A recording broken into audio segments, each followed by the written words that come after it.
As Oklahoma struggles with continued budget shortfalls, business tax incentives offered by the state are coming under scrutiny. I spoke earlier with Oklahoma Watch reporter Warren Veith about what's being done to this point and how it's likely to affect next year's budget. Warren, thank you so much for being with us.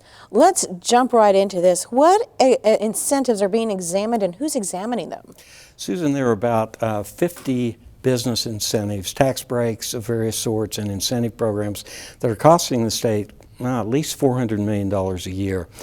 We have a new commission called the Oklahoma Incentive Evaluation Commission, which is looking at about a quarter of those every year over a period of 4 years.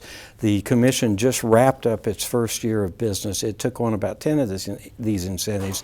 It hired consultants from out of state to do the actual reviews, and last week it met and essentially approved all of the consultant recommendations. Okay, so what kind of savings are we looking at for this first round?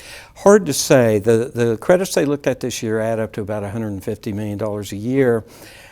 What the biggest single change they recommended was to rein in the wind power tax credit that is helping to finance all these big wind farm generating plants that are popping up like mushrooms all over the state. They said, let's either end that thing 3 years ahead of schedule or put a hard dollar cap on it so it doesn't cost so much. It costs $113 million in the most recent year they have figures for.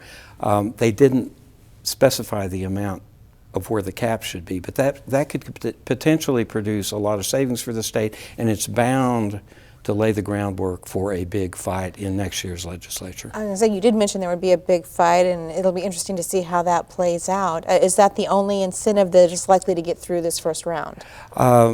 They reviewed 9 others. They voted to keep all of them. They recommended changes in a few of them that could reduce the cost a little bit, but it's going to be the wind power credit that receives most of the attention. It's interesting there because you've got a clash of two big, deep-pocketed industries. You've got the oil and gas producers on the one side who don't like these wind credits because wind competes with natural gas to produce electricity. And then you've got these out-of-state companies that are paying for all these wind farms who also have lots of money, lots of lobbyists, and they're gonna battle it out probably next year. Warren Veith with Oklahoma Watch, thank you so much for joining us. Thank you, Susan.